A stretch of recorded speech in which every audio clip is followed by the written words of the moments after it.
wiyemeje gukora ibigushimisha, maze amategeko yawe azamuri iruhande. Namamaje ubutungane bwawe n'ikoraniro rigari, ibyo usanzwe ubizi Nyagasani, sinigeze mwumva umunwa wanjye ngo nicecekere. Ubutungane bwawe sinabuhishe mu mutima wanjye, namamaje ubudahemuka bwawe n'umukiro uguturukaho. Nahishahisha ineza n'ukuri kwawe imbere y'ikoraniro rigari. Ntiwifuje ibitambo cyangwa amaturo, ahubwo wanzibuye amatwi ngo numve. Niyo mpamvu nagize n'ingaraje.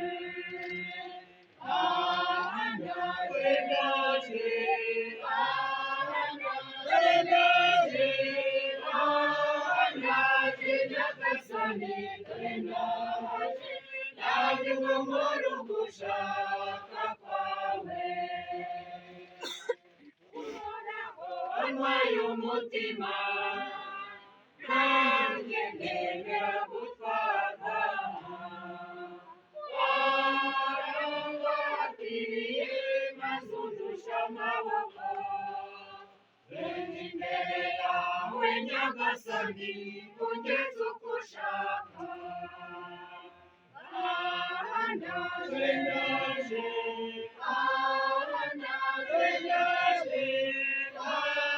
ndaje Nyagasani, dore ndaje, ndaje ngo nkore ugushaka kwawe. Ndaje, ndaje, ndaje Nyagasani, dore ndaje, ndaje ngo nkore ugushaka kwawe. Nyagasani, abapfuye bose bahe ihumure ridashira, kandi urumuri ruhoraho iteka ruboneshereze. Ku izina ry'Imana Data na Mwana na Roho Mutagatifu. Nyagasani Yezu nabane namwe.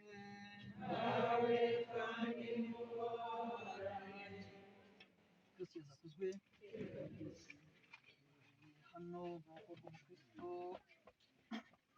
Gatolika wabatijwe, wakomejwe, akaba asanze Imana yari akiri amasezerano yagiranye n'Uhoraho mbere ya ritari yo kuzamubera nyine umuhamya kugeza ku ndunduro y'ubuzima bwe, kandi arabikoze. Atuvuyemo rero, twari tumuzi neza kandi twaramukundaga, kumvikana n'umubyeyi wacu, umuturanyi, inshuti, umuvandimwe, nyogokuru wacu. Uyu munsi aje kumuha icyubahiro, tumusezeraho mu cyubahiro mu buryo bwa Kiliziya Gatolika, kuko Kiliziya Gatolika ishyingura. Twaje kumusabira kugira ngo Nyagasani amubabarire ibicumuro yaba yarakoze. Ibyo byose ntibyabura, kuko turi abantu, kandi amuha ingororano y'ubuzima buhoraho iteka. Koko ku mukristo urupfu ntiruba rutsembye byose, ahubwo rwinjiza ko Nyagasani yahamagaye iwabo mu ijuru. Nicyo gituma agahinda ko kuba tubuze umukecuru wacu twakundaga kadakwiye guhanagura ibyishimo tugomba gusanga mu gitekerezo cy'uko inshuti yacu igiye guhabwa ingororano y'ibyiza yakoze hano kuri iyi si. Rero ntukarire nk'abadafite amizero, nk'abadafite ukwemera, kuko umunsi umwe twizeye kuzongera kumubonera iruhande rw'Imana. Birakwiye rero kwishimana n'abanezerewe. Ni nayo mpamvu tudakwiye gutangazwa nuko mu misa turirimbe aleluya, ntacyo bitwaye ko tuzi ko urupfu rwafashije umukristo kwimuka mu buzima bwo ku isi akajya mu bundi buzima bwiza, ubuzima butazima, ahubwo ubuzima buhoraho iteka. Avuye rero mu buzima bwo ku isi agiye mu bundi buzima twe tutazi, ntiturahagera, ariko abatuburira cyose bakaducira amarenga batubwira ko ari ubuzima bwiza, kandi koko nibyo. Nta ndwara, nta gahinda, nta shavu, nta bitutsi, nta bibi bindi usibye gusingiza Imana. Nta gukura ibijumba no guteka ibishyimbo no kujya guhaha, oya, ibyo birangirira ku isi. Twifuza ko uyu mubyeyi wacu akaba n'inshuti n'umuvandimwe muri Kristo, twasangiye byinshi, twasangiye batisimu, twasangiye andi masakaramentu, twasangiye ukarisitiya, akaba rero yambutse muri ubu bubabare bw'iyi si. Tukaba rero tumusabira Nyagasani ngo yinjire mu munezero uzahoraho.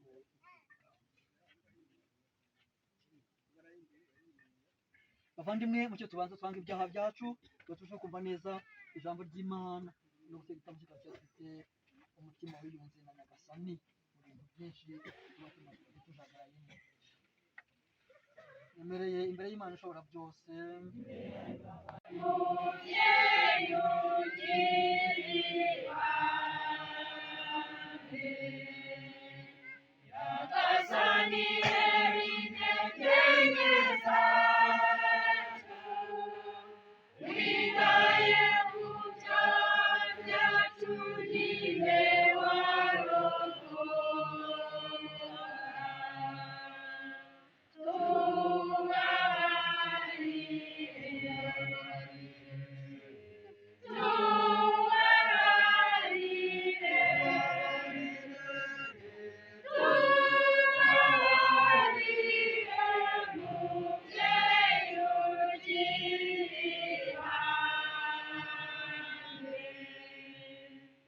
dusabe.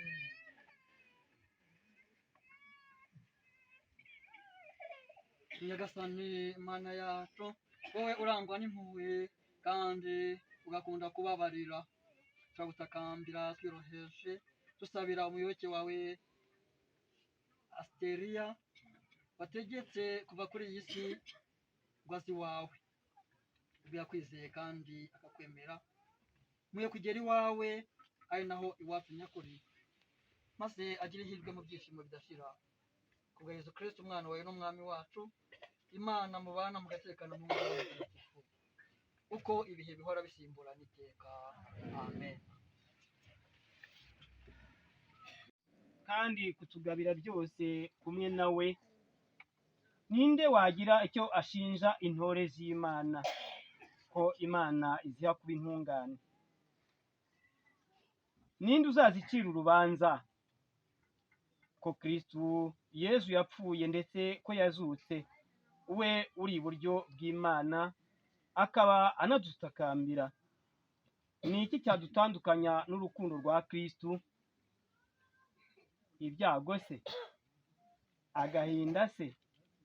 Ibitotezo se? Inzara se? Ubukene se? Imitego se? Cyangwa inkota?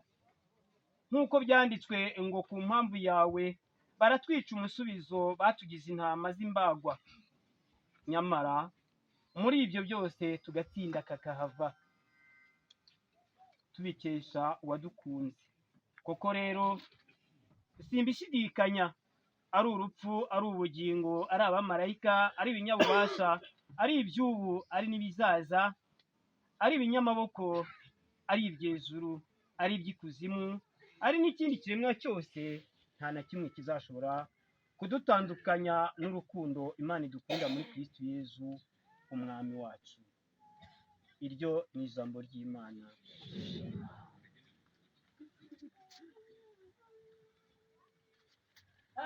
Alleluia.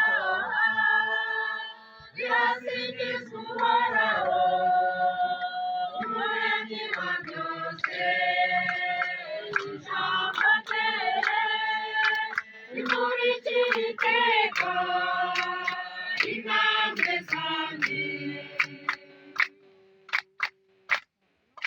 birasingizwa uhoraho umuremyi wa byose imbaraga zanjye ntazikesha iteka haleluya birasingizwa uhoraho umuremyi wa byose ijambo rye rimurikira iteka intambwe zanjye niringiye yesu umwana w'imana yagize ubugingo haleluya birasingizwa uhoraho umuremyi wa byose ijambo rye rimurikira iteka intambwe zanjye Nyagasani Yesu n'abane nawe.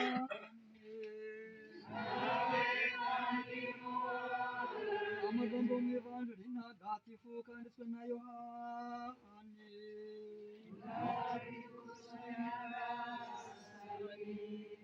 Muri icyo gihe Yesu abwira abigishwa be ati uwo data ampa wese angeraho kandi uzansanga sinzamujugunya hanze. Namanutse mu ijuru ntazanywe no gukora ibyo nshaka ahubwo nje gukora ibyo wantumye ashaka.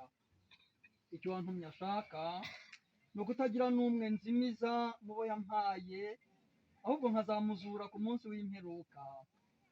Icyo data ashaka ni uko ubona mwana wese akamwemera yagira ubugingo bw'iteka maze nkazamuzura ku munsi w'imperuka.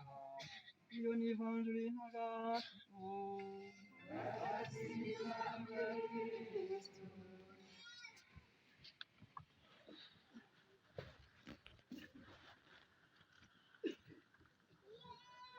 Kristo Yesu akuzwe. Uri hano mu rugo rw'umukristo gatolika wabatijwe wakomejwe agahabwa n'andi masakaramentu. Tuzi ko muri kiliziya gatolika tugira amasakaramentu arindwi ariko siko yose tuyahabwa, duhabwa amwe muri yo kandi ari ingenzi. Wahangaye cyane n'imibereho y'ubuzima ahabwa 6 muri 7, abandi bakagenda bahabwa ayo bashoboye. Uyu mubyeyi wacu ni umukristo gatolika dukurikije ubuhamya dufite, kandi ubuhamya nibwo bugaragaza mu by'ukuri umuntu uwo ari we.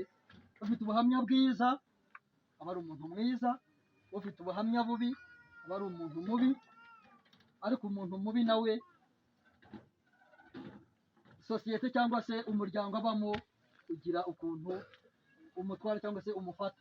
Kuba hano duhuriye hano uko tungana turi benshi, harimo n'abatari hano cyangwa hafi aha, dufatanyije ku mutima baje werekeza uyu mubyeyi wacu. Ni amahirwe rero adasanzwe kugira ngo murabizi muri kiliziya gatolika ntabwo ari umukirisitu uwo ari we wese wabatijwe wuzuye mu bitabo binini tuba turunze hariya kuri paruwasi, ntabwo ari uwo ari we wese ushyingurwa gikirisitu gatolika. Oya, ushyingurwa nyine n'intwari akiri mu masezerano yagiranye n'uhoraho yo kuzamubera umuhamya kuzageza arangije ubuzima bwe. Impamvu ni uko hari abagera mu bihe bigoye. Ibara rya Pawulo yandikiye Abanyaroma twumvise, yagera mu bihe bigoye agacika intege, kandi ahubwo umukristo nyawe agaragarira mu bihe nk'ibyo. Usibye n'umukristo nyawe no mu buzima busanzwe, intwari igaragarira ku rugamba.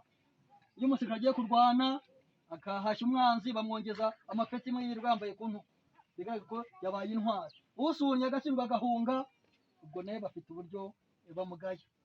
Kandi no muri kiliziya gatolika bibaho, habaho intwari zigaragara ariko hakabaho ibigwari.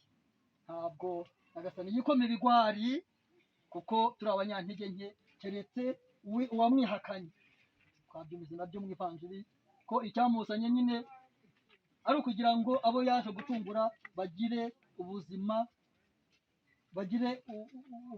burambye, kandi yaje gukora ubutumwa bwa se. Icyo se yamutumye twabyumvise nuko nta n'umwe wazimira keretse ubishatse, nkuko tuzi ko mu ntumwa za Yezu 12 havuyemo Yuda izimira ku bushake bwayo. Natwe wasanga hari umwe uzimiye bitewe n'imibereho yo kubaho. Turi abantu, nibyo isi turimo ntiyoroshye, nibyo ni urugamba, ariko n'ubundi nkuko nabivuze intwari igaragarira ku rugamba nyine. Iyo ugiye ku rugamba ukanga kurwana cyangwa tukagenda ugenda wikinga inyuma ngo batava bagukubita igisasu, ubwo nyine ntabwo ubaye intwari, ahubwo ubaye ikigwari. Akenshi rero twe dukunze kurushywa no kwihakana ukwemera no guta ukwemera kwa kiliziya gatolika muri biriya bintu Pawulo intumwa yarondoreye Abanyaroma, kandi natwe twabyumvise kandi duhura nabyo. Ariko ararangiza avuga ko nta na kimwe cyagombye kudutandukanya n'urukundo Imana idukunda muri Yesu Kristo umwami wacu. Ese ibyago bishobora kudutandukanya n'Imana?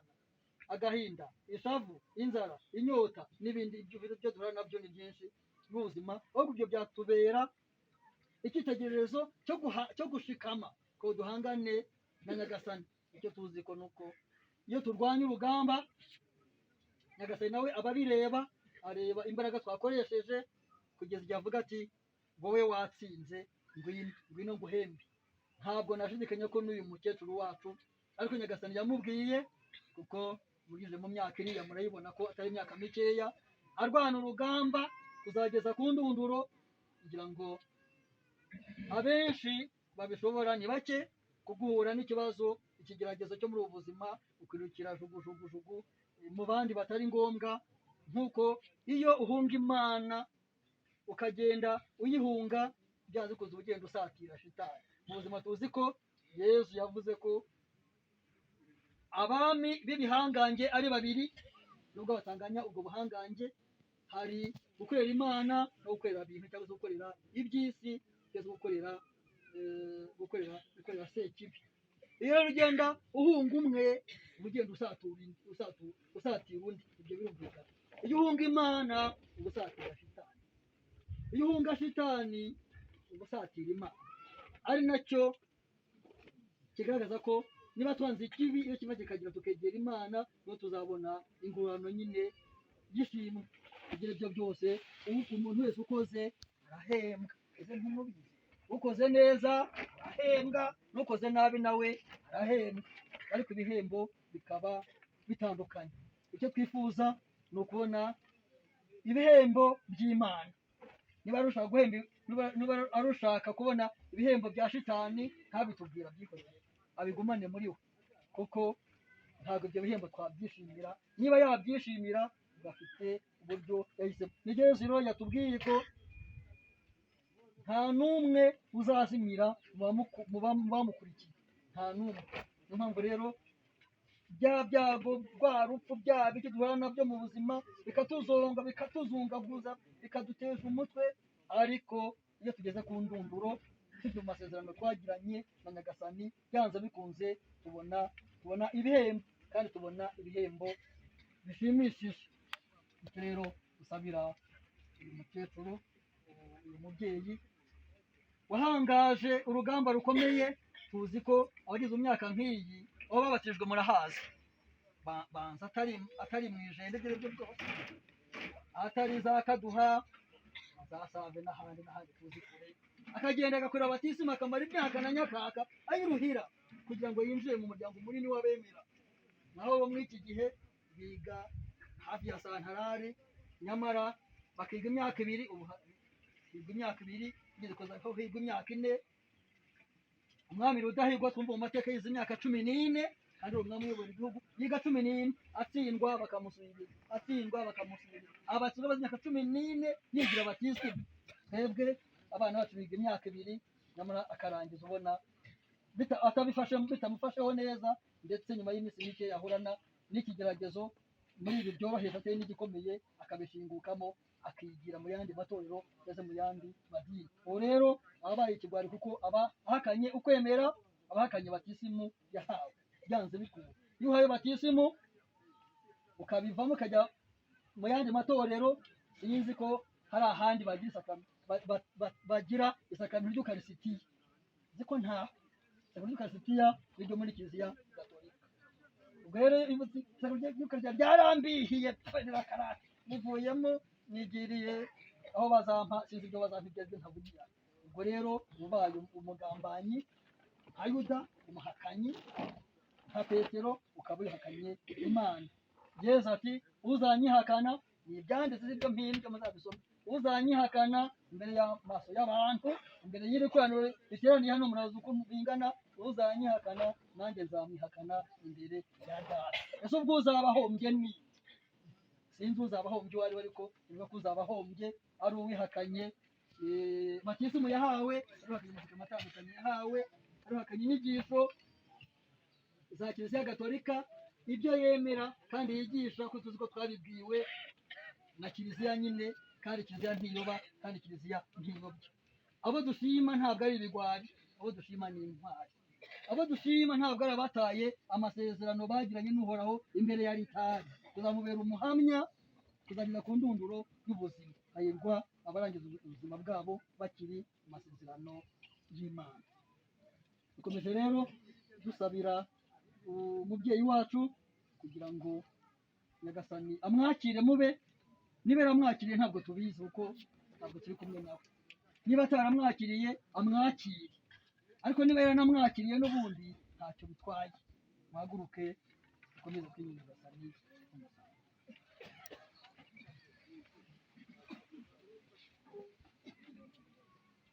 Imana utubabarire,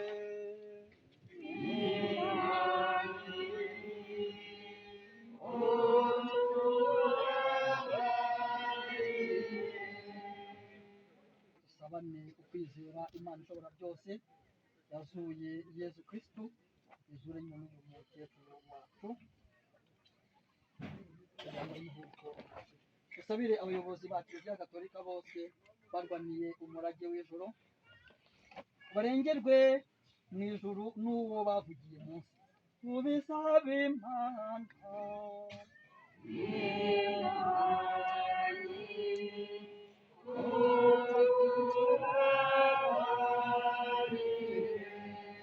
Abayobozi b'ibihugu byose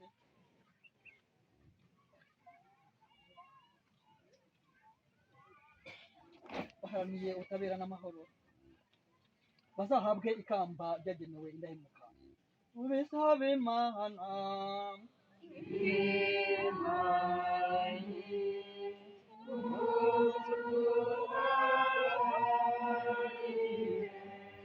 Uyu mubyeyi wacu umukecuru Asiteria atuvanywemo, kugira ngo Nyagasani amwakirane impuhwe, amwicaze iruhande rwe mu mahoro, aho yageneye abamuyobotse bose. Tubisabe Imana.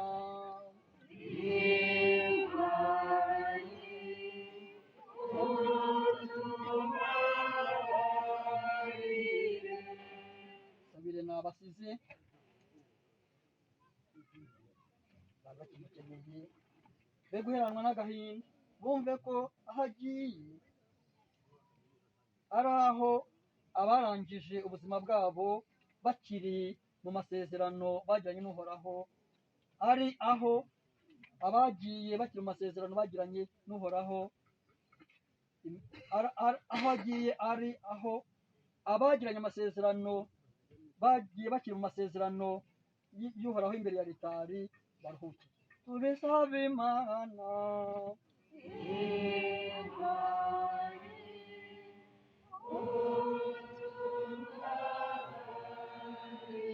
Natwe bateraniye hano twese twisabire kugira ngo Nyagasani naza gutwara intore ze, ntabwo azatwara ibigwari, azatwara intore. Ku munsi yigeneye tutazi, azatubarire mu bagenerwamurage ingoma y'ijuru twese uko turi hano. Tubisabe Imana.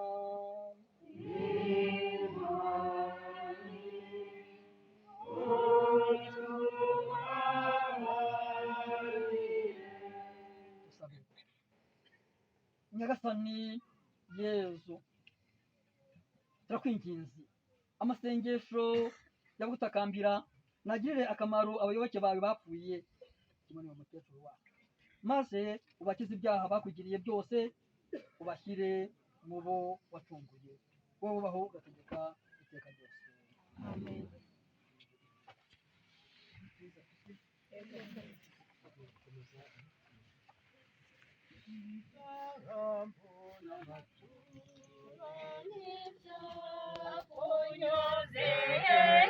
Ntiwashatse ko umuntu marayika ndemera umubiri wamara ugushaka kwawe mana yanjye none ndaje kuko naje rwose byuzuze biri mu gushaka kwawe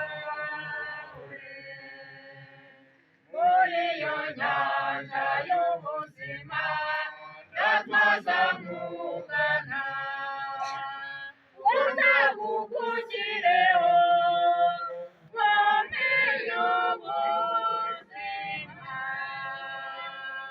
ibitambo n'amaturo n'ibyakunyuze ntiwashatse ko umumarayika ndemera umubiri wamara ugushaka kwawe mana yanjye none ndaje kuko ndaje rwose nuzuze biri mu gushaka kwawe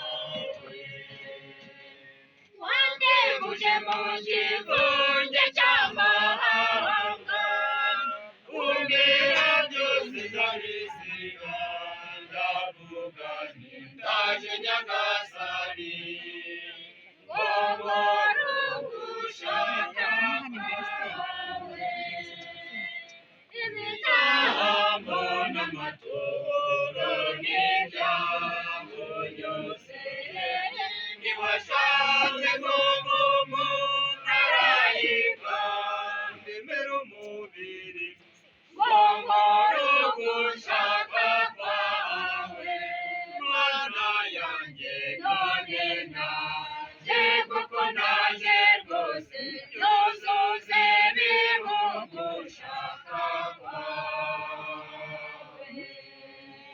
ndaje nyagasani umubiri wanjye n'umutima wanjye ndabikweguriye akira na roho nyishuza nagiza ababyeyi bose abavandimwe n'inshuti n'ibyiza byose wangiriye kugeza ubu biguhesha ikuzo wanguzwa mwami w'isi n'ijuru singizwa mana yatwiyeretse singizwa mana idukunda singizwa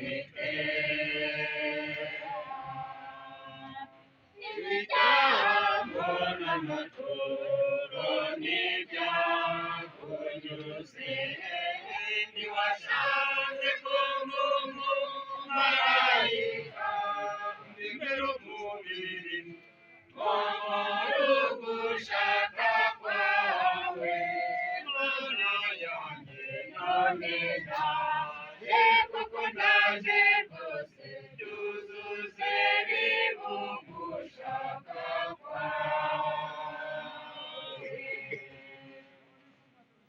bavandimwe nimusabe kugira ngo iki gitambo cyanjye nacyo cyanyu kinyure imana data umushobora byose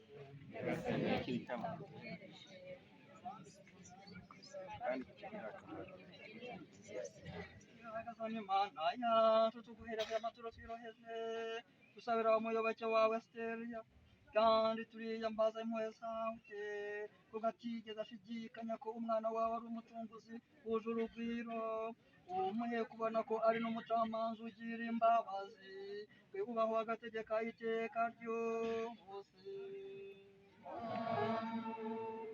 Yesu n'abandi na bamwe nawe kandi uhorahe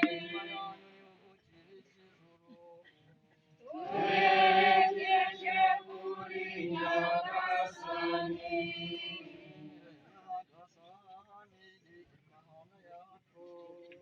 birakwiye kandi biratunganye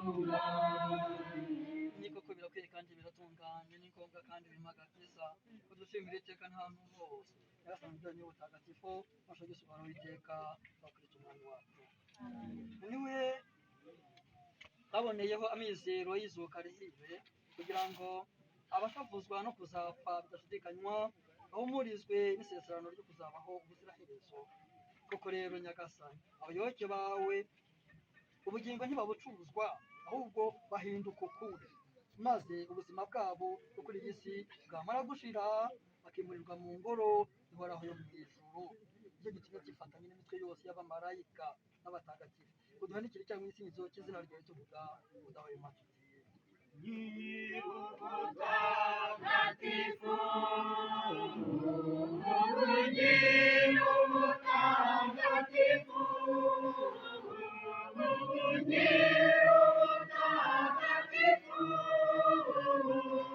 ni Nyagasani Mana ni Nyagasani Mana ni Nyagasani Mana umutegetsi w'ingabo ijuru n'isi yuzuye ikuzo ryawe nahabwe impundu mu ijuru nasingize uje mu izigama rya Nyagasani nahabwe impundu nahabwe impundu nahabwe impundu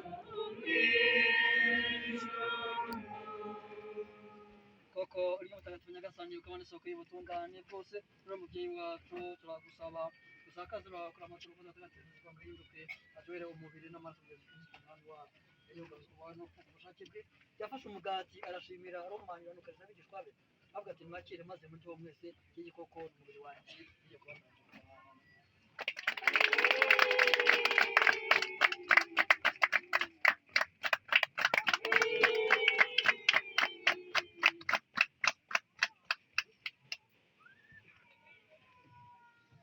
yaramaze kubigenza barangije kurya afata inkongoro none arashimira n'ukarisa abigishwa be bagira maze munywe mwese iyi koko ni inkongoro y'amaraso yanjye isezerano nshya kandi rizahoraho iteka ikumenerwa mwebwe n'abandi bose kugira ngo mugirwe imbabazi z'ibyaha mujye mubikora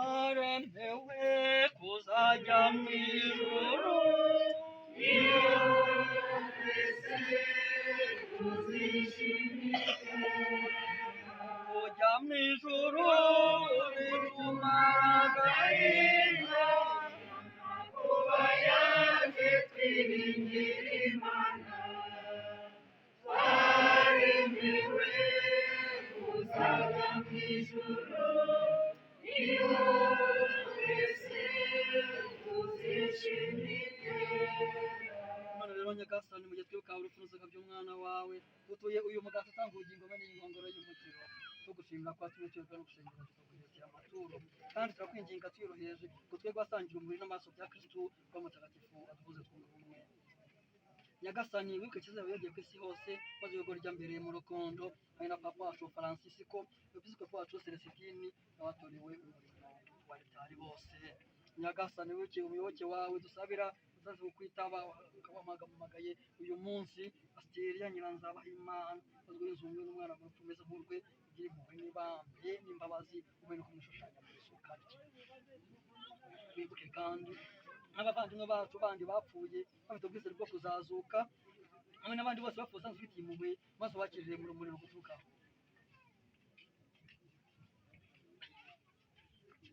turakwinginze natwe twese tugiriye impuhwe maze tuzashobore kugira umwanya mu bugingo bw'iteka hamwe na Bikira Mariya mubyeyi muhire w'Imana, Yosefu mutagatifu umugabo we, n'umwaza we ntagatifu baduhimbaje none bose n'abandi batagatifu bose bakunyuze kuko ibihe byagiye bisimburana hamwe nabo tuzagusingiza tukurata Mana ishobora bose icyubahiro cyose n'ikuzo ryose gushyikirizwa na Kristo ukabihabwa hamwe nawe ukabihererwa muri we bumwe bwa roho mutagatifu uko ibihe bihora bisimburana iteka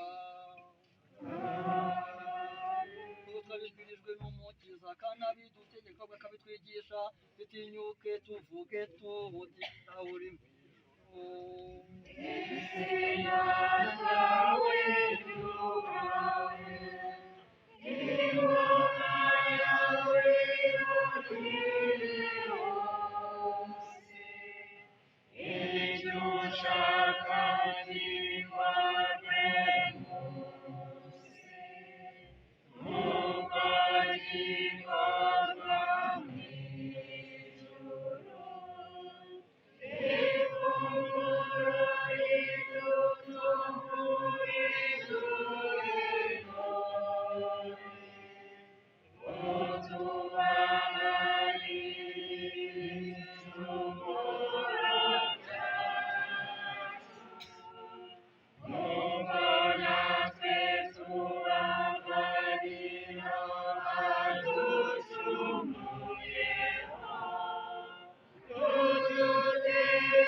udukize ibyago byose wowe turimo bisakaze mu mahoro yawe mwese turengere udukize icyaha cyose uturinde n'amakuba yose dutegereje amizero mahire no kuza umukiza wacu Yesu Kristo ubwami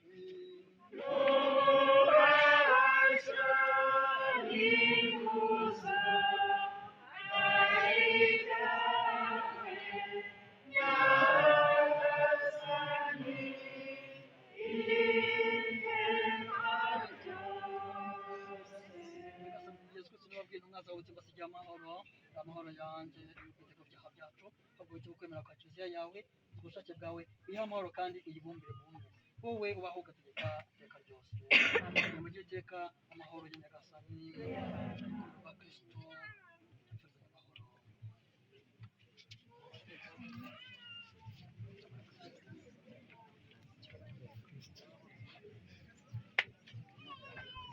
Mora Cristo.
intama y'Imana dukize ibyaha by'abantu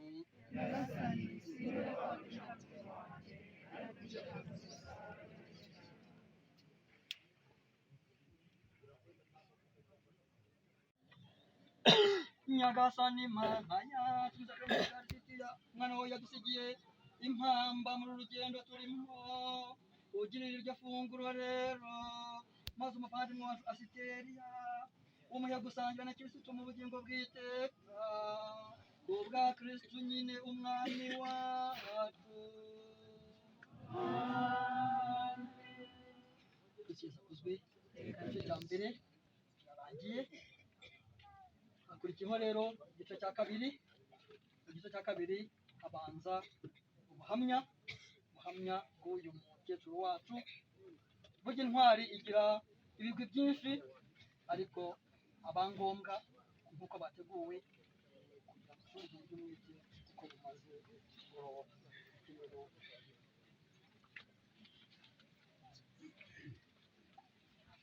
Kristo Yesu akuzwe. Mbere na mbere reka tubanze dufate uyu mwanya dushimire buri muntu wese uri aha ngaha waje kudufasha guherekeza umubyeyi wacu. Ndagira rwose kandi dushimire nyakubahwa padiri wamaze kuduturira igitambo cy'Ukaristiya, ari by'umwihariko turi ku gitambo kikaba cyahariwe guherekeza uyu mubyeyi wacu. Uyu mwanya mwiza rero tugezeho ni umwanya wo kumva ubuhamya, ni umwanya wo kugezwaho imibereho y'uwo mubyeyi wacu. Ari nayo mpamvu nagira ngo nsabe umukuru w'umuryango Tade yigire ahangaha imbere atubwire amavu n'amavuko ye, hanyuma tuze gukomeza n'indi gahunda. Murakoze.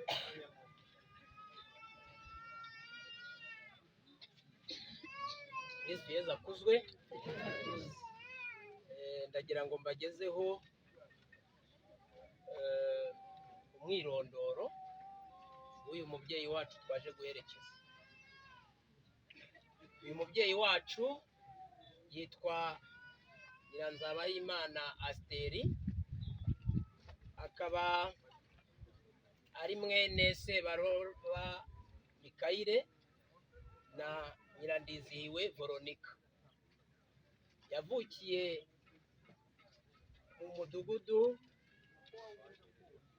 wa Kavumu mu mwaka w'1939. Ubwo ni mu kagari ka Jenda, umurenge ni uwa Musange, akarere ka Nyamagabe, intara ni y'Amajyepfo. Amaze gukura rero bamutuye Imana, aba nyine umukristu, yinjira mu muryango w'abana b'Imana.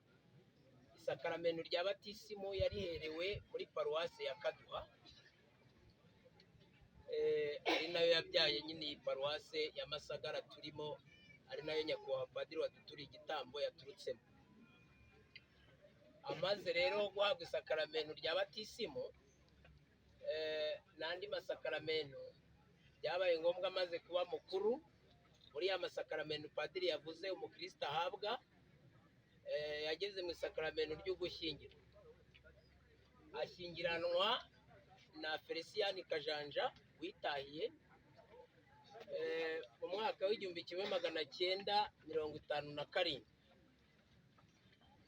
Baje rero kugira amahirwe, Imana rwa rukundo rwabo ibaha kunguka, babyarana abana 9, abakobwa 7 n'abahungu 2.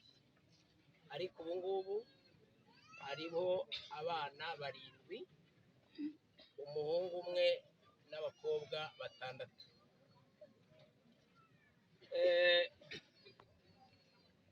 Yaje rero babana nabo baje kugenda bagira uko bororoka, nabo baje gushaka. Ni muri urwo rwego uyu mukecuru wacu atabarutse yari afite abuzukuru 27 n'abuzukuruza 16. Yakomeje rero kurwara, abenshi murabizi, ijambo ry'Imana ryabitubwiye, turanabizi, twabaho twapfa turi abanyagasani. Iyo wavutse ugira umunsi nyine ugatabaruka, ukava kuri iyi si ugakomeza urundi rugendo. Ubwo rero atabarutse yarabanje kurwara, bamujyana kwa muganga mu bitaro bya Kaduha, ejo bundi rero ku itariki ya 10 z'ukwa karindwi muri uyu mwaka wa 2023 nibwo Imana yamuhamagaye, ubwo atabarutse yari afite imyaka 84.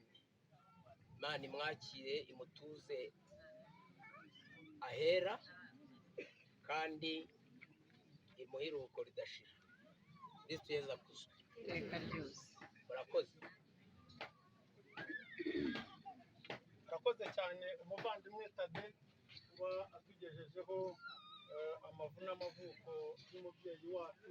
Hamwe ni umubyeyi wacu, abandi mwumvise ko ari abuzukuru, abandi ni abuzukuruza, abandi ni inshuti ze magara, abandi nabo babanye mu buzima busanzwe. Tukagira ngo rero muri uyu mwanya dutangire twumve ubuhamya bwa bamwe, ariko duhereye uwo babanye, umukecuru babanaga umunsi ku munsi witwa Yuriyana. Umuvandimwe Yuriyana rero yakwigira ahangaha imbere nawe akatubwira ukuntu yabanaga n'umukecuru wacu.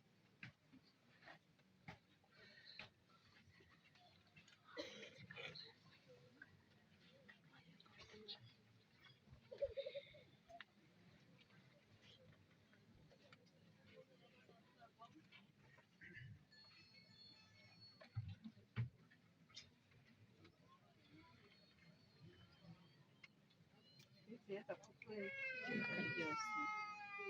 Nabaye ndi mama, yabaye mama kabiri, ubundi yabanye na mama muri mu muryango w'umutima mutagatifu wa Yesu ndetse na data.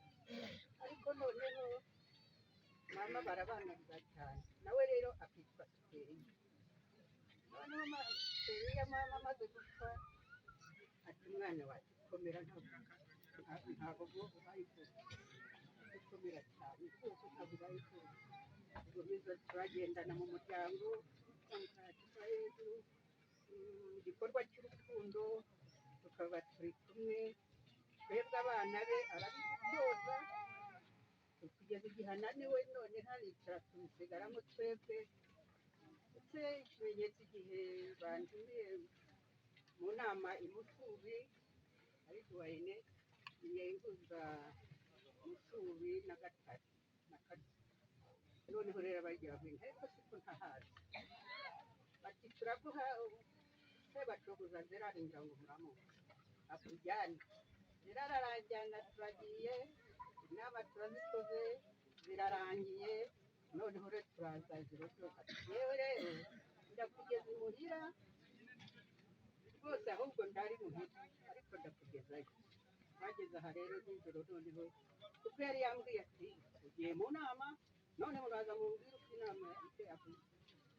Turaza rero, noneho rero ati rero ubu ndamujyanye, nari ndataha iruhande rw'umwana wanjye turamujyanye. Ati hanyuma se nimugera mu banyerondo yo hariya hepfo mu kabuga, cyangwa imbwa zifasirasi zikabarya, ubwo mwana wagira abatubwire ati taha, ahubwo wowe wari kurarayo, genda urari muhira n'abarara. Ariko wa gatandatu noneho ujya ku cyumweru tujya mu misa, ndarara ndaryama. Nakubwiye se yuko utarifuza, none uragiye icyo gihe. Ati reka ntuce uwo mubyeyi rero yarafite ukwemera, ukwizera, urukundo. Urwo rukundo warubonera no mu bo mubiri yawe. Navuga yajyaga akamuza cyane, abamubohereza ngo naza gukora igikorwa cy'urukundo cy'abanyamutima nyine. Ntabwo mama, ntabwo ujyayo njyewe mbwirayo, akaza akamureka rwose. Ubwo rero afite umurage w'urukundo yarudukwije twese abana be. Urwo rukundo ruzamugeze mu bwami bw'Imana. N'ubu nibwo dukurikiye, n'uwo yabyaye yarudusigiye. Ntituvuge ngo umugani wa rya sengesho rya Sinode ngo abanyantege nke n'abanyabyaha bitubera impamvu yo kubusanya, ahubwo bitubera impamvu yo gukundana, dukomeze urukundo. Mama ndagutuma ndamutuma ugenda ubwire mukuru wawe yuko usigaye inyuma uzantegurize icyo gisura mwinjiyemo cy'umubyeyi bikira mariya nanjye nzakinjiremo mugende munsabire mubahirwe. murakoze cyane umuvandimwe Juliana ku buhamya aduhaye. Uyu mwanya rero ukurikiyeho kugira ngo dusabe abuzukuru b'umukecuru bose baza aha ngaha imbere. Turi kubasaba baza aha ngaha imbere.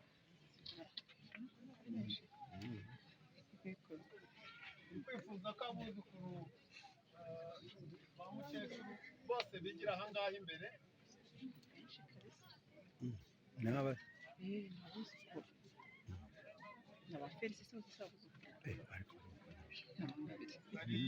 Abatari bubashe kuboneka hano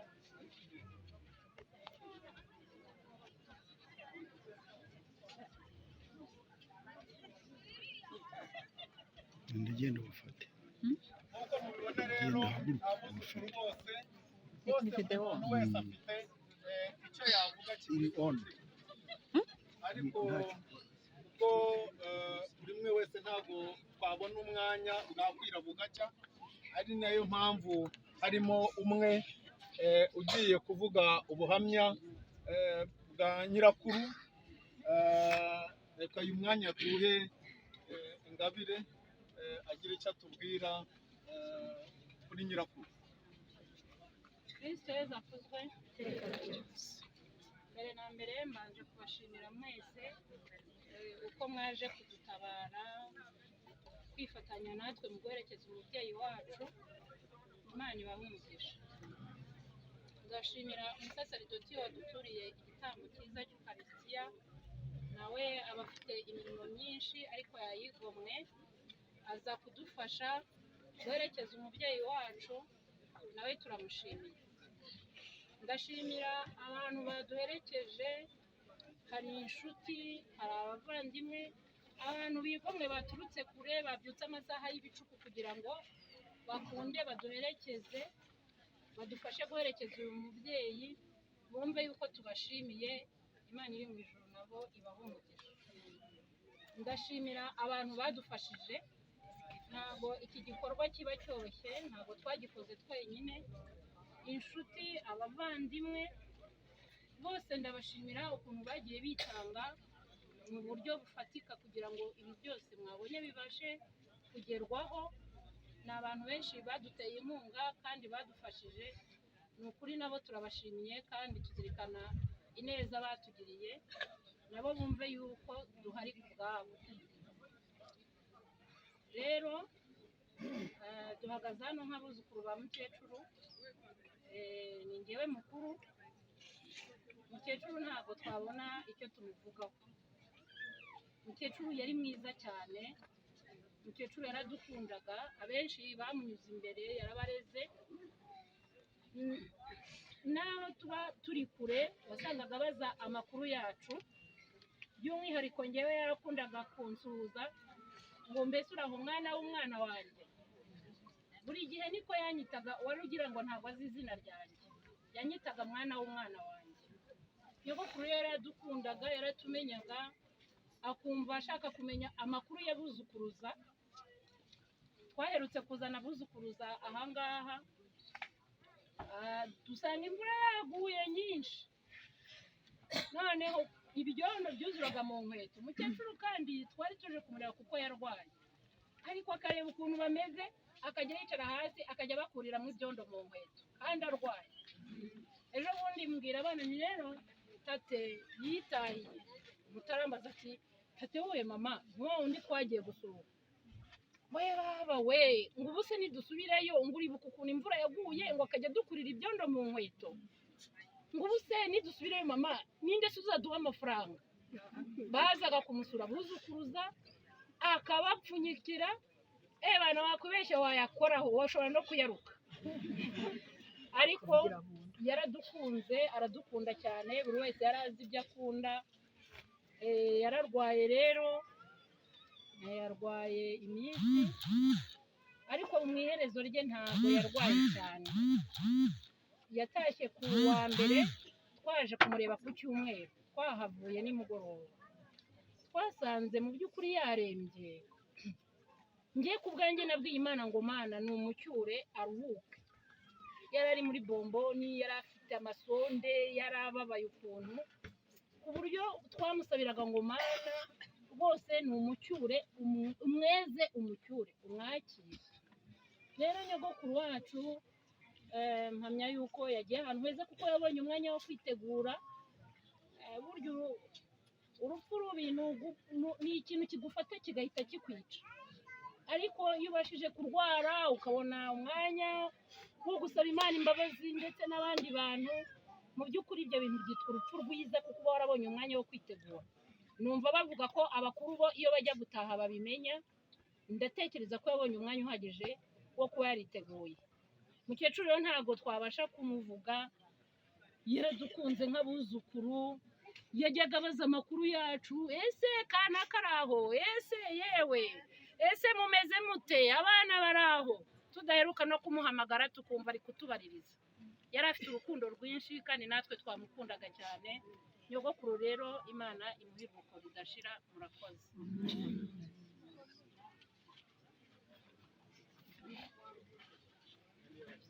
Arakoze abuzukuru barimo n'abuzukuruza. Nasubira mu byicaro byabo. Uyu mwanya rero ukurikiyeho turi kugira noneho abana be, amara ye, amaraso ye, uretse ko n'abandi bose ari amaraso ye, nagira ngo nabo basabe bose ko bari ahangaha bigira ejuru nabo bahagarara ahangaha imbere. Twese turabihanganisha, turi kubyumva. Bongere barebe iyi mbaga yaje kubafasha guherekeza umubyeyi. Nk'uko rero nari nabibabwiye, ntabwo bose twabumva nanone, ariko turarebamo bamwe nka babiri nibura, buri wese afite icyo ashaka kubabwira.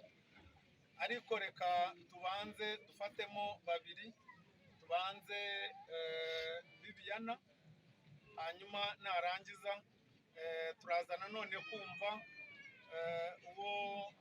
uwo babanaga umunsi ku munsi, nawe aza tubwire uko babanaga. Rero uyu mwanya reka mubahe bawukoresha.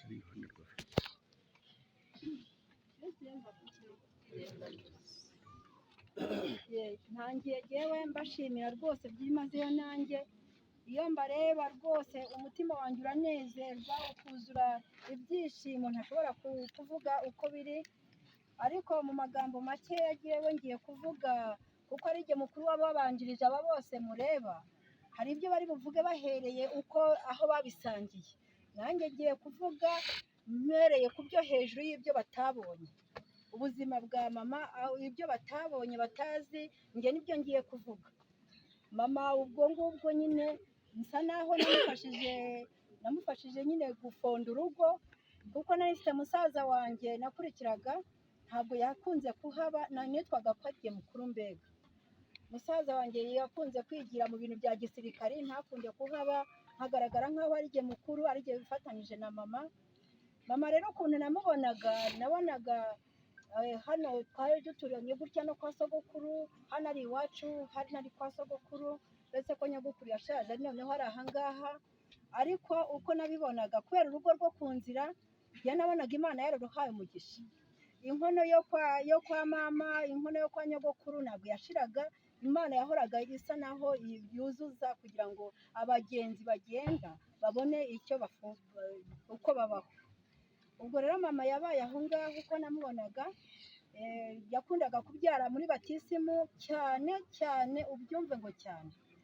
Muri batisimu akabyara abana. Yari umukuru w'inama dusigaye twita imiryango remezo. Yari umukuru w'inama yakorerwaga hariya ahitwa kuko imizinga. yakabana n'abakristu neza, kumwe ba bakristu bahora babwira bati nyamuneka nibagombe kubageramo kugira ngo mutange ibyo musabwa, we barabyibwirizaga bakabizana, nkabona udutebo twose yaterekeranije ati ibi ni iby'abakristu batanze n'ibiki byose akabyitaho.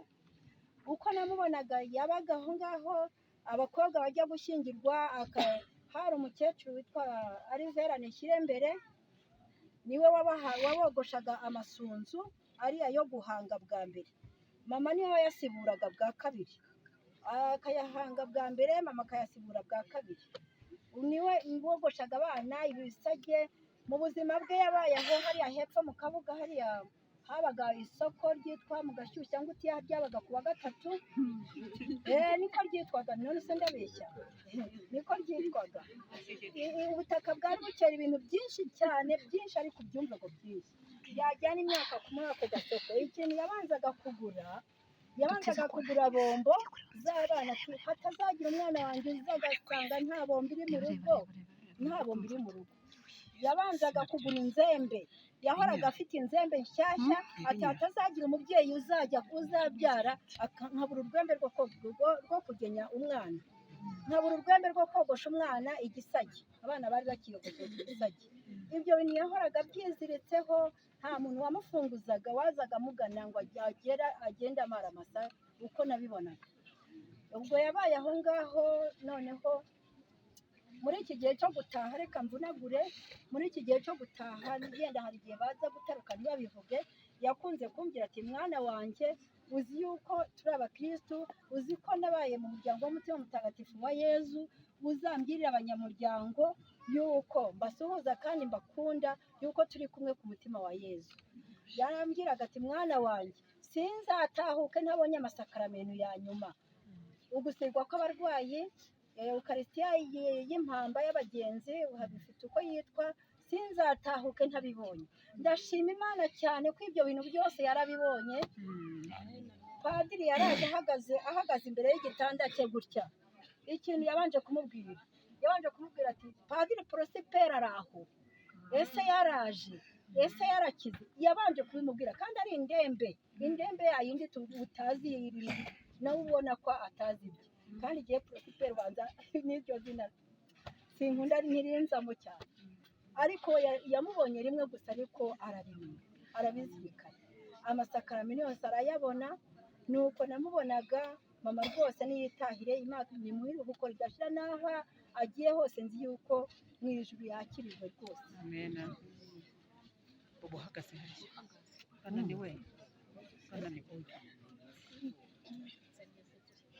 Kristo Yesu nakuzwe Iteka ryose. Bakristo bavandimwe, nongeye kubashimira ko mwadutabaye. Uyu mubyeyi wacu yari inyangamugayo, yarangwaga n'umurava, yarangwaga n'urukundo, nta nzika, nta shyari, nta rwango ku mutima we. Mama rero utabarutse, ntacyo namushinja. Mama yarandereye, twarabanye bihagije, nta jambo ribi, nta kibi yigeze ankorera, ndetse n'abana banjye. Bamwe ngaba, undi ni umusore, ndetse umwe yaranahasabiwe nk'umubyeyi wamureze. Rero mama uyu nguyu ntacyo namushinja kugeza ubu, uretse kumusabira ngo Imana imwakire. Hari byinshi byo kumwibukiraho, azanibagirwa bibaho.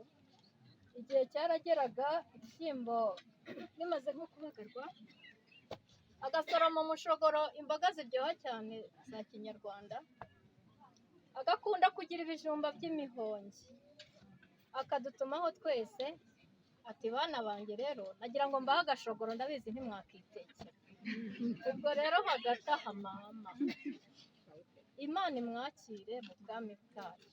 Nkasaba abavandimwe basigaye muri uru rugo ko bazajya batumenyera ibyo bijumba, ndabizi ko urugo rwa data rudasonza na rimwe. Murakoze, Imana ibahe umugisha. Kristo Yesu akuzwe. Haleluya. turishimye kandi turabashima mu ijwi ry'umuryango wacu. Ntabwo twaheranwa n'agahinda tureba uko mwaje kudushyigikira, mwaje guherekeza umubyeyi wacu. Imana ibahe imigisha myinshi. Hanyuma abambanjirije hari ibyari bindi ku mutima nagombaga kuvuga babivuze, ariko hari n'ibyo batavuze. Umukecuru wacu yabaye mu buzima bumugoye, yitabye Imana yari ari mu nyongezo, kuko amaze imyaka irenga 12 yararwaye indwara y'umutima. Ubwo twaje kugira amahirwe tukajya dufatira imiti hafi hano muri centre de santé yacu, nza no kugira amahirwe yo kumusabira abaganga, ndababwira nti afite intege nkeya kandi yajyaga ku moto yaza akabirwara atari bujye mu ngobyi. Ndabashimira abo baganga kuko banyumvise icyifuzo cyanjye, bakajya banyemerera nkagenda nkabamuzanira imiti rimwe mu mezi 3, nkamujyana akajya muri control. Hanyuma ku itariki 9 z'ukwezi kwa gatandatu byarantangaje cyane, byarantangaje kuko iyo namujyanaga kwa muganga yagendaga na moto akagaruka na moto, noneho bimbera gashya. Arambwira ati jyewe ejo wanjyana kwa muganga nta moto nshaka izanjyana, jyewe nzijyana izantegera incyura, ariko ma ubu uzava ahangaha n'ubwo nguko umeze ugende ugere kwa muganga. Ati jye nzahagera.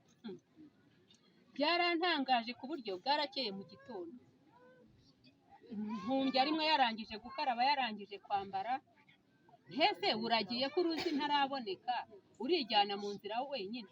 Ntiburetse ndaza tujyane, aho tuhagerera barakuvura.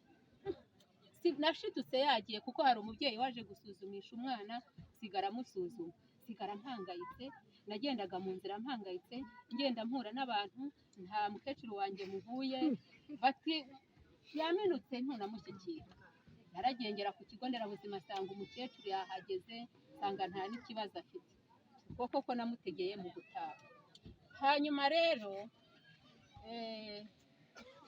nagira ngo mbabwire ukuntu twabanye, mbasobanurire.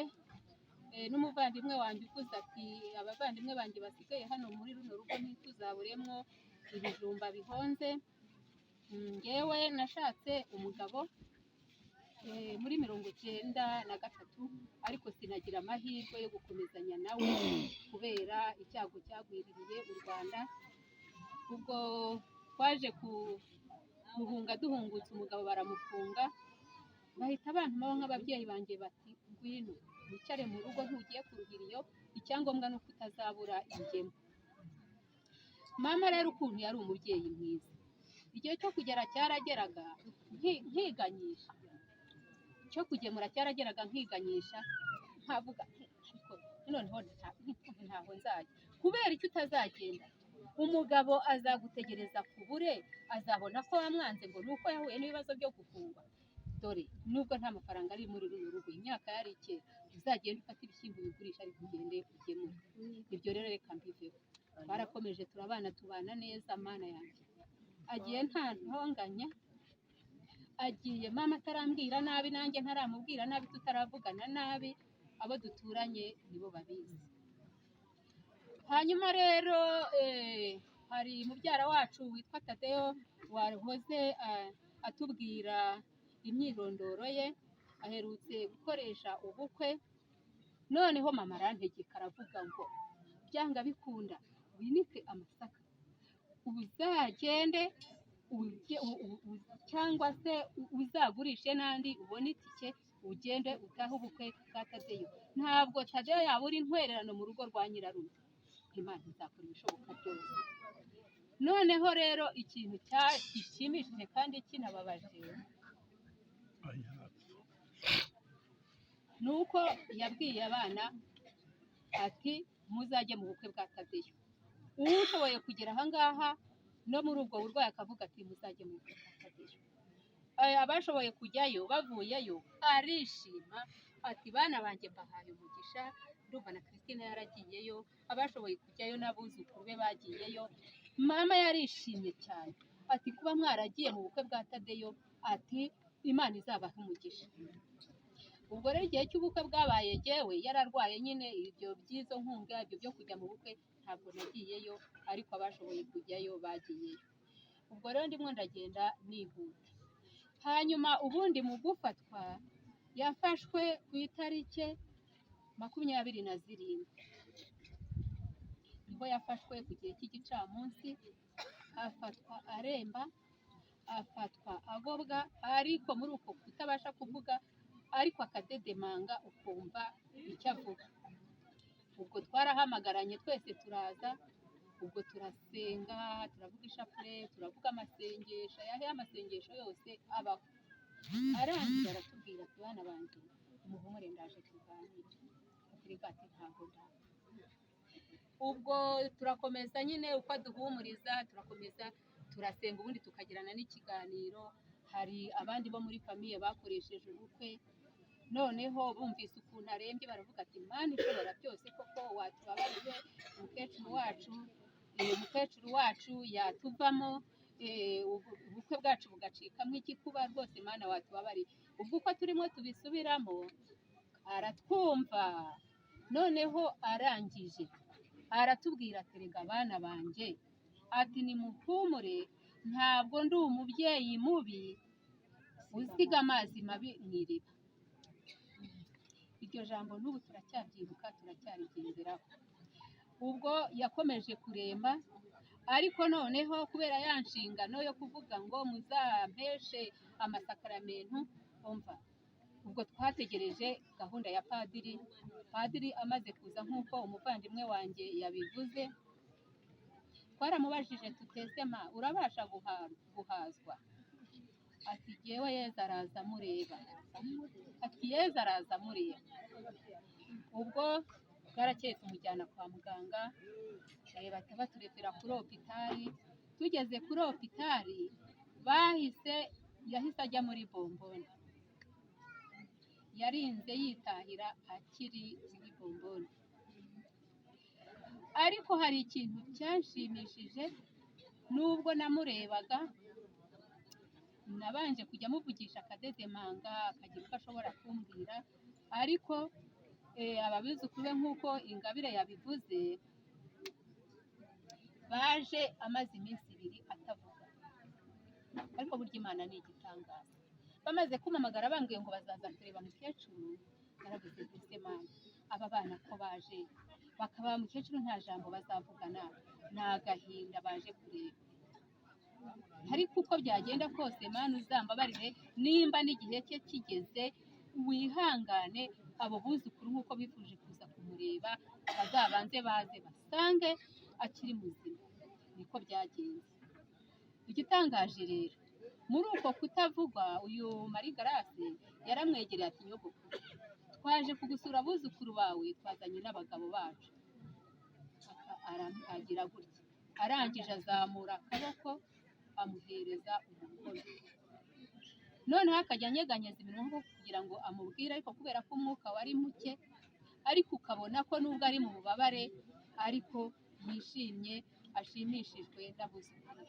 Noneho ngarutse inyuma gato, ibye ntabwo nabivuga ngo nzabirangize. Ngarutse inyuma gato, nuko yavuze atariko, ati Mana yanjye, ati yaba umuntu yapfaga akagaruka, ati rwose ngo ndebe abana banjye n'abuzukuru banjye, atariko, ati nimuhumure, ningera mu bwami bw'ijuru nzajya mbasabira, ati nzajya mbasabira. Umukecuru rero yari amaze igihe ari mu nyongezo, igihe cye kirageze, aritahiye. Icyo namwifuriza ni uko Imana yamwakira ikamuha iruhuko ridashira. Murakoze. Kristo Yesu akuzwe bavandimwe. Haleluya. Amen. Yewe rwose ikintu cya mbere mbanje gushima ni ugushimira Imana iyo yahaye buri muntu wese uri hano kuri buno butaka imbaraga zo kugira ngo aze gutabara adufate mu mugongo. Rwose ndabashimye, nanjye rwose ntabwo nagenda ntagize ikintu mbabwira, ko twese dufite ururimi kandi twahawe ubwenge, ibitekerezo. Mu magambo make ntabwo mbatindira kubera ko na bagenzi banjye bashiki banjye bavuze bihagije, n'uriya mukobwa wanjye Ngabire mwamubonye yavuze, ariko icyo nabanza kubashimiraho rwose ni ubwitange mwagize mukihangana. Mu magambo make rero umukecuru wacu rwose pe yarababajwe mu burwayi bwe, yarwaye igihe kirekire, hari aho bibagiwe kubivuga kuko twakomeje kugira n'inshuti, dukomeza kugira abafatanyabikorwa. Hari umuntu witwa Anatariya ntabwo yashoboye kuboneka hano, mbese mukecuru yari yaramubyaye mu batisimu.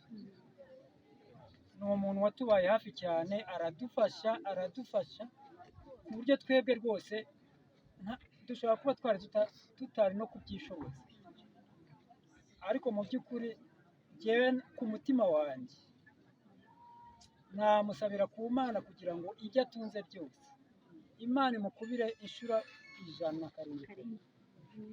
Yatubaye hafi kuko uyu mukecuru wacu uburwayi bwaramufashe, tubanza kubuyoberwa pe, ariko yatubaye hafi amujyana i Kigali. Ibyo bintu numva nta muntu wabivuze. Umukecuru yahabaye igihe, ariko byaje kugaragara ko yari arwaye umutima, emwe n'umwijima amenye barawubonye, n'umuvuduko w'amaraso. Ni umuntu rero wari ushaje afite intege nkeya, ariko yatubaye hafi. Nkeka ko ashobora kuba yaramutanze ibihumbi birenga 100 n'ahari niba ntibeshye. Yatubaye hafi rwose aho ari hose, nubwo atashoboye kugera hano. Musabiye ku Mana kandi Imana izamuha umugisha, umva ishya n'ihirwe rimusesekareho n'umuryango we n'umuryango wacu uradufashije. Bose mukomeze mu munsabire ku Mana kandi natwe mudusabire. Yatubaye hafi cyane ku buryo ubwo burwayi bwagaragariye i Kigali, hano mu cyaro tutarabimenya. Na se ashobora kuba yaragezeyo, ariko ubwo nubwo indwara yaramwubuye ejo bundi isa n'imuhwitse, mbese isa n'imufashe byihuse, kuko umukecuru niyo yagendaga akantu gatoya gatore, niyo haba hatanu, ntabwo yari yemerewe kugenda iminota 5 atarahagarara. Yaraturaguzwaga ukabona ko yenze kwitura hasi, akunama ukabona ko nyine za ntege z'umukecuru n'uburwayi afite bikaba ikibazo. Ni rwo rwego yafashwemo ejo bundi agikaduha, rwose yaharwariye igihe gitoya, tugiye kumva ejo bundi twumva ko yitaye. Mwa bantu mwe rwose icyo nasaba ni uko mwakomeza kudutura isengesho, mugakomeza kudutura isengesho nk'abavandimwe, mugakomeza kudutura isengesho nk'abaturanyi. Murabona imbaga iri hano, ni ukuvuga ko twabanye neza, yatubaniye neza, kuko ndibuka papa atarapfa yajyaga avuga ati bana banjye mbaraza urukundo, atucuruza urukundo ntaho. Njyewe ntabwo bizamba mu mutwe, nubwo twakosa tukagira gute tugacumura kubera intege nke za muntu. Njyewe ndabivuze, mudusabire mwese nk'imbaga iri aha ngaha, uko twonsa ibere rya mukecuru hari akaba tuvuyemo. Njyewe mbivuze nk'umwana w'umuhungu usigaye, mudusabire aho twakosheje rwose twongere tuhakosore. Nta muntu udacumura, nta muntu udakosa, twese turi abanyantege nkeya, turi abanyabyaha. Tujya mu matorero, tukajya mu kiliziya, tugasenga, tukagira gute, tukumva inyigisho, tugacumura, tukavuga, ururimi rukaducumuza, ariko rwose muduture isengesho nk'abavandimwe kugira ngo aho twaba twarakosheje twongere dusubire ku murongo, kandi Imana yacu yo mu ijuru ituri hafi, nizeye ko nta kizayinanira. Ukwemera Imana yacu kuko ibyaremwe byose ariyo bibereyeho. Tugiye guhamba umubiri wagenewe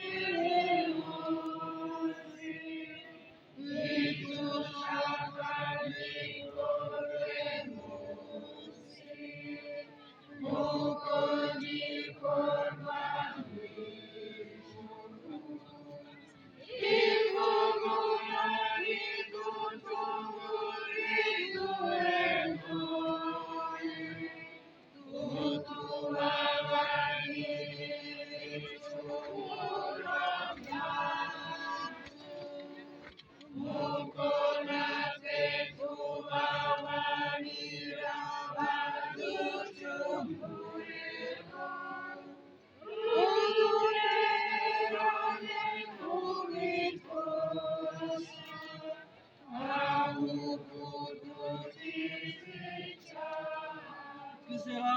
twemera yuko twese tuzazuka. Ni muri uku kwemera ngiye guha uyu mubiri umugisha mu izina ry'Imana Data na Mwana na Roho Mutagatifu. Icyubahiro duhaye nyogokuru wacu akaba n'umuvandimwe muri Kristo Asiteriya cyagaragazwa n'aya mazi y'umugisha yeye uyu mubiri we. Kandi dukomeze kumusabira ngo amasengesho yacu nayo yakirwe.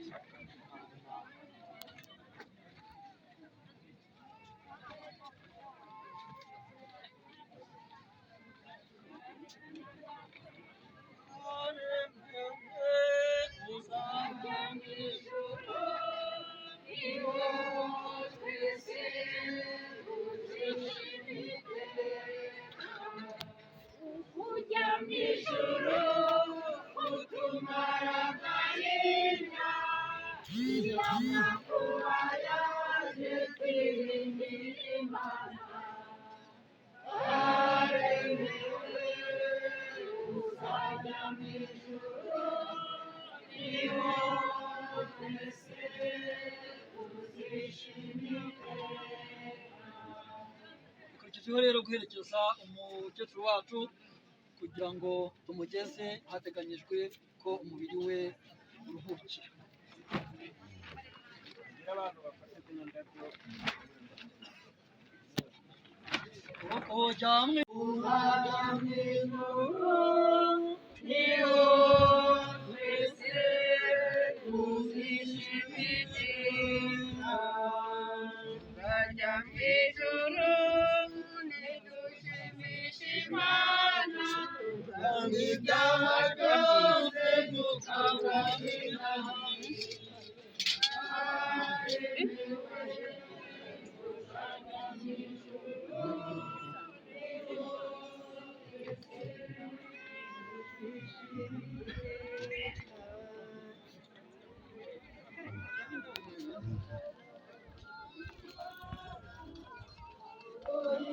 irimo ntugire aho ukora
Ameza.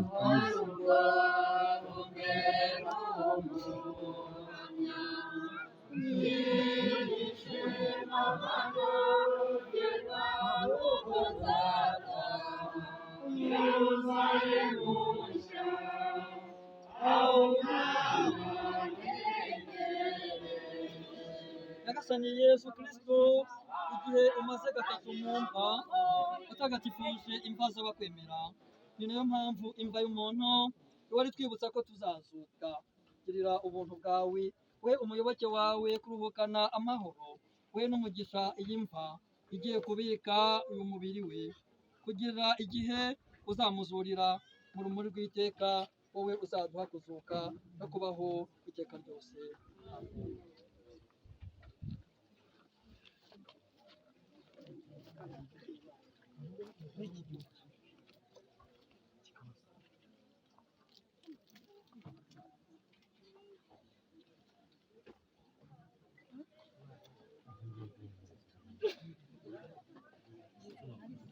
bavandimwe, yesu yaravuze ati ntigezuka n'ubugingo, unyemera naho yaba yarapfuye azabaho. byongeye umuntu wese uriho kandi akanyemera ntateze gupfa. Umucyo rero turagize Imana, uyu mukecuru wacu atuvuyemo, turekeza ngo dukumbe Nyagasani. Nyagasani waruriye ku mva ya Lazaro, uduhanagura amarira, turabigusabye. wasubije abapfuye ubuzima, uduhere nyogokuru wacu ubugingo bw'iteka, turabigusabye. wasezeranisha ijuru igisambo cyagusabye imbabazi ku musaraba, tugereze uyu mukecuru wacu mu ijuru, turabigusabye. wasagije umukecuru Asteriya amazi ya batisimu, umugiraho ikimenyetso bigishije amavuta ya batisimu, umwakire mu bana bawe, turabigusabye. uyu mubyeyi wacu wamutungishije umubiri wawe n'amaraso yawe ukarya ntagatifu, umwakire mu mucyo w'ingoro yawe, turabigusabye. natwe bababajwe n'uyu nyogokuru wacu, udukomereze mu kwemera no mu kwizera ubugingo bw'iteka, turabigusabye.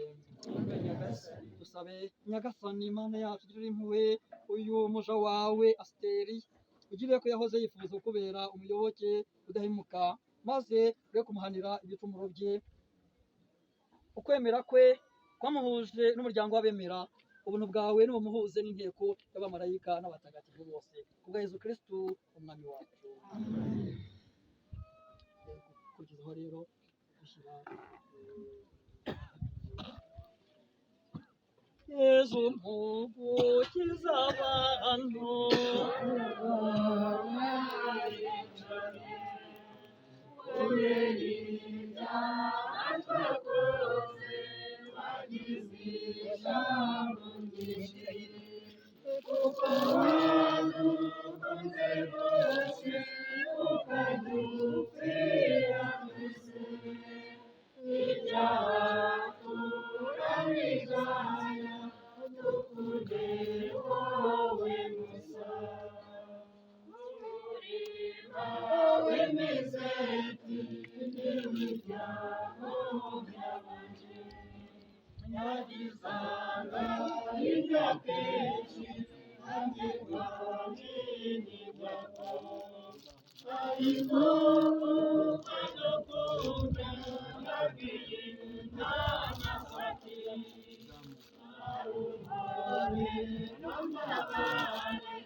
bwa nyuma, kuko ntabwo tuzongera kumubonesha amaso y'umubiri, amubonesha amaso y'umutima. Mukecuru wacu Asteriya, urabeho. abamarayika bakujyane mu ijoro. Nugerayo abaho Imana bakwakire bakugeze mu murwa mutagatifu Yerusalemu. Urugaga rw'abamarayika rukwakire maze ubone ihirwe ridashira hamwe na Lazaro wahoze ari umukene.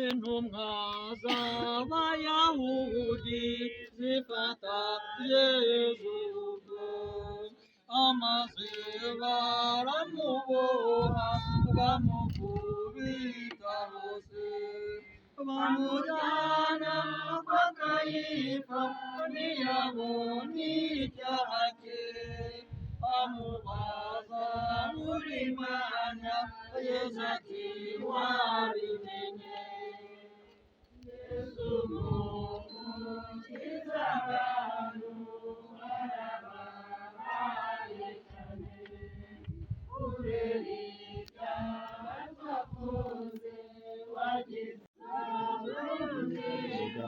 keretse gusa ariko yarahakanye ati sinzoho Yesu isake muri ako kanya ibikuka kabiri gupfa biratoza wemera gutanga Yesu Kristo icyo gihe niho Yesu yabonye ibyago byinshi bamugambiriza amahwa bamucira mu maso Yesu ngo umukiza abantu warababaye cyane kubera ibyaha twakoze wagize ishavu ryinshi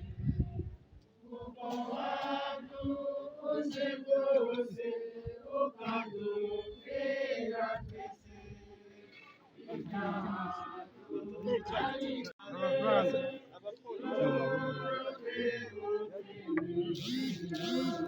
abantu bakunda